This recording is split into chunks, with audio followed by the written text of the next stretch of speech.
안녕하세요, 돌빙입니다. 오늘은 많은 분들이 고민하시는 실제 구입할 때 추천 사항과 특별히 주의해야 할 부분들이 어떤 점들이 있는가에 대해서 말씀드려 보려고 합니다. 이 트랙스는 어떤 차량이고 또 나에게 맞는 차량인가? 이 부분은 제 영상을 포함해서 이미 많은 정보와 영상들을 보셨을 거라 생각을 하고, 이제 구매하기로 마음을 먹으셨다면 어떻게 살 것인가에 대한 이야기입니다. 첫째로 트랙스를 신차로 구입할 때 추천하는 등급과 옵션, 그러니까 가성비 조합에 대한 이야기고, 둘째로는 트랙스를 중고로 살 때 고르는 법, 몇 년식 어떤 등급과 옵션을 얼마 주고 고를 것인가에 대한 이야기입니다. 그리고 이 부분은 주의하자, 꼭 알아야 할 점으로 마무리 짓겠습니다.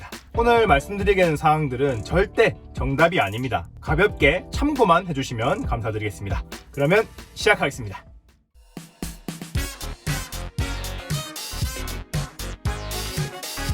먼저 트랙스를 신차로 구입을 할 때 추천 조합입니다. 사실은 이 신차 구입보다는 중고 구입을 추천을 드리긴 하지만, 그래도 이제 신차 구입을 계획하시는 분들 계시니까 한번 추천드려 보도록 하겠습니다. 일단 등급을 올리고 옵션을 넣을수록 좋아지는 거는 당연합니다. 따라서 이제 풀옵션을 하셔도 좋고, 레드라인 누군가는 막 줄 좀 긋고 색깔 좀 넣었다고 돈 더 받는 게 말이 되냐 이렇게 비난하시는 분들도 계시는데, 트랙스 오너 입장에서 바라봤을 때는 진짜 이쁩니다. 충분히 가치를 한다고 생각을 합니다. 하지만 이 트랙스가 인생차다, 정말 오래 탈 거라서 웬만한 건 다 있으면 좋겠다 라고 하시는 게 아니라면은 웬만하면 가성비로 맞추시는 게 이롭다고 생각을 합니다. 그 이유는 트랙스가 원체 옵션이 빈약하고 외관이나 인테리어 등 크게 달라지는 요소들이 추가로 있지 않기 때문에 풀옵션을 한다고 한들 굉장히 색다른 차가 되지도 않고, 풀옵션을 해도 가격이 좀 저렴한 편이기는 하지만 그 정도 하게 되면 이제 반등급 위인 트레일블레이저도 이제 보이게 되고, 그런 다른 차종들이 눈에 들어오기 시작하는 데다가 원체 이 쉐보레 차량 또 트랙스가 중고가 방어가 그렇게 좋지가 못하기 때문에 되도록 저렴하게 사는 편이 나중을 좀 생각을 했을 때 손해가 적다고 생각이 되기 때문입니다. 자, 이제 본론으로 들어가서 등급 먼저 골라보도록 하겠습니다. 제가 늘 추천하고 있는 등급은 LT 등급입니다. 최근에 상품성이 좀 많이 개선이 돼가지고 이 LT 등급보다 아래이자 소위 깡통이라고 할 수 있는 LS 디럭스 등급, 이것도 꽤 괜찮기는 합니다만 LT 등급 정도는 돼야 외관상 스키드 플레이트하고 루프렉 같은 것들이 들어가기 때문에 너무 깡통차 같지 않아지고, 실내에서 가장 큰 변화로 가죽 시트가 되기 시작합니다. 뒷좌석 가운데 이제 팔걸이도 생기게 되기 때문에 다소 불편한 이 2열 거주성에도 조금 도움을 줄 수가 있고요. 편의 사양으로는 버튼 시동 이게 들어옵니다. 키로 걸어도 되긴 하지만 이왕이면 있는 게 낫겠죠. 크루즈 컨트롤도 이제 생기게 되고요. 통풍 시트는 없더라도 열선 시트는 꼭 있어야 되지 않겠습니까? 기본적으로 1열 열선 시트도 생기게 되고, 정말 좋은 부분은 이 핸들 열선이 또 LT부터 기본 사양입니다. 이건 20년식부터 생기게 된 사양인데 정말 부럽습니다. 저는 LTG 등급인데도 겨울에 손 시렵거든요. 그렇다면 이제 LT 등급을 선택했기 때문에 얻게 되지 못하는 부분들, 일단 하나 위에 LT 코어 등급과 비교를 하면은 프로젝션 헤드램프입니다. 하지만 이 트랙스의 단점 중에 하나가 헤드램프가 상당히 어둡습니다. 그래서 프로젝션 헤드램프라고 딱히 다르지 않습니다. 그리고 테일램프가 좀 더 이뻐지긴 하는데 가성비를 따지는 측면에서는 그렇게 중요한 부분은 아닐 것 같고요. 다음으로 휠이 이제 18인치 블랙 알로이 휠이 들어가게 되면서 확실히 이제 외관이 당당하고 멋있어지긴 하지만, 이제는 LT 등급에서도 45만원 추가해서 18인치 휠 선택이 가능합니다. 다만 저는 18인치였던 원래 휠을 16인치로 바꿨거든요. 접지력, 코너링 안정성, 특히나 멋을 좀 잃긴 했지만 트랙스의 부족한 점인 승차감과 또 초반 가속 성능을 어느 정도 개선하는 효과를 봤습니다. 따라서 이 휠은 선택의 문제라고 볼 수도 있습니다. 다음으로 오토 라이트가 LT 코어부터 가능해지게 되는데요. 오토로 한번 해놓으면은 다시는 건드릴 일이 없고, 또 터널 들어가고 이럴 때 일일이 조절해주지 않아도 되니까 거의 필수이긴 한데, 아쉽지만 가성비를 위해서 필요할 때 끄고 켜는 그런 수고를 좀 하기로 합니다. 그리고 LT 코어부터 보스 오디오 옵션을 선택할 수 있게 됩니다. 이 보스 오디오는 굉장히 추천하는 그런 옵션이긴 하지만, 이거를 얻으려면은 등급 올리고 또 옵션 비용 추가를 해가지고 130만원이 올라가게 되거든요. 130만원 정도라면 다른데 투자하는 게 낫다고 생각을 합니다. 그리고 하나 더 위 프리미어 등급으로 올라가서 비교를 하면 시트 인테리어를 바꿀 수 있는 기회를 얻지 못하게 됩니다. 이 트랙스의 실내가 상당히 심심한데요. 브라운 시트를 선택을 하게 되면은 확실히 좀 나아진다고 생각을 합니다. 제가 실제로 딱 한 번 봤는데 와 진짜 다른 차인 줄 알았어요. 시트 뭐 이연 문제가 조금 있다고는 하지만 관리를 좀 해주면 되니까 프리미어 등급을 생각하고 계신 분이라면 무조건 추천을 드리고 싶고, 저도 만약에 다시 택할 기회가 생긴다면 무조건 하고 싶긴 한데 가성비를 따지는 지금은 잊어버리기로 합니다. 까만색 시트, 까만 인테리어 물론 무난하니까요. 그리고 내장 재질이 조금 바뀌게 되는데요. 하이그로시 뭐 이쁘긴 하지만 손때랑 막 지문 같은 거 엄청 묻고요. 이거 있다고 뭐 되게 뭐 화사해지지도 않습니다. 저는 심지어 이게 싫어가지고 위에다가 셀프로 랩핑까지 하기도 했습니다. 지금은 떼긴 했는데요.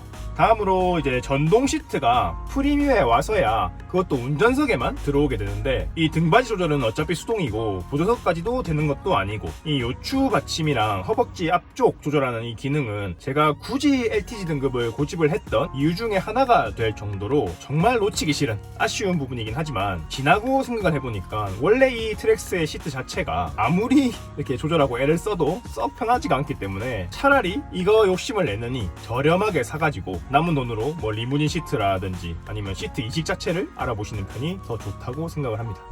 뒤에 트렁크 러기지 커버, 이거는 제가 한때 되게 애용을 했었지만 지금은 창고로 들어갔습니다. 없어도 그만입니다. 자, LT 등급으로 등급을 선택을 했다면 다음으로 옵션을 한번 골라보겠습니다.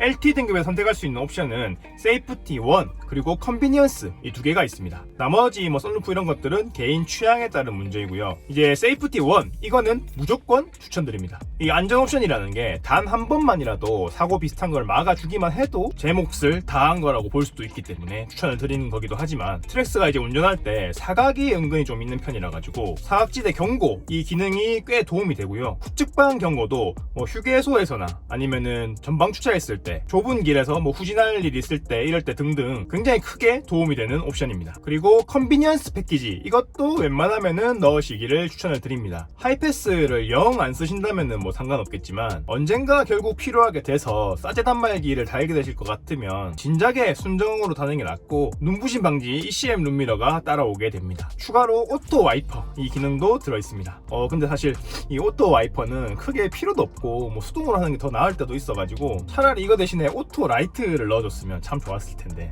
그러면 정리를 해가지고 추천드리는 가성비 조합은 LT에다가 세이프티 1 그리고 컨비니언스를 추가한 2166만원입니다. LT 코어에다가 동일한 옵션 구성을 해가지고 2245만원이 되는데, 이것보다 79만원이 싸고 프리미어 등급보다는 132만원이 저렴합니다. 79만원 차이면 사실 LT 코어를 사는 게 더 낫겠다 싶기도 해서 조금 추천드리는데 고민이 되긴 했는데, 혹시 즉시 결제하는 그런 비율보다 할부 비율이 높으신 분이시라면 뭐 월 할부금 차이 그렇게 많이 나지 않으니까 LT 코어로 가시는 거 추천드리긴 하겠는데, 이 트랙스가 구입을 하고 나면은 보통은 썬팅 정도만 하면 끝인데 끝이 아닙니다. 이 사이드 미러가 자동으로 안 접히기 때문에 이거 이제 싸제로 시공하게 되면은 하신 분들 말씀 들어보니까 6만원 정도 한다고 하더라고요. 이거 추가 시공 필요하게 되고요. 아까 헤드라이트가 어둡다라고 말씀을 드렸는데, 이거는 불빛 자체가 약한 탓이기도 하지만 이미 좀 썬팅 처리가 되어 있는 유리에다가 추가로 썬팅을 해가지고 더 어둡게 보이는 탓도 좀 있거든요. 이게 앞만 아니라도 옆쪽에도 잘 안 보입니다. 그래서 썬팅 하실 때 좀 더 좋은 걸로 하시는 거를 추천을 드립니다. 자외선 차단율은 높고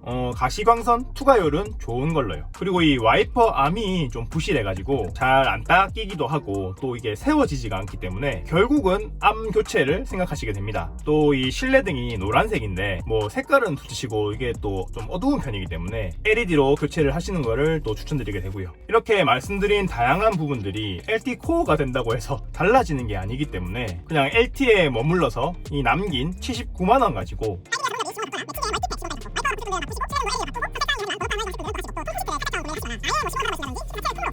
이렇게 해주는 편이 오히려 풀옵션보다도 더 나을 거라고 생각을 합니다. 자, 신차 구입 부분에서 마지막, 그렇다면 어디서 어떻게 구입할 것인가? 보통 이제 집 근처에 대리점 가셔가지고 상담받고 또 견적받고 해서 구매를 하시겠지만, 저는 다나와 견적 요청을 추천드립니다. 이거는 정답도 아니고 또 다나와 광고도 당연히 아니고 대리점 그런 딜러분들께 피해를 드리고자 하는 목적도 전혀 없습니다. 그저 이제 저는 소비자 입장에서 가장 이득인 부분이라고 생각하는 거를 추천드릴 뿐입니다.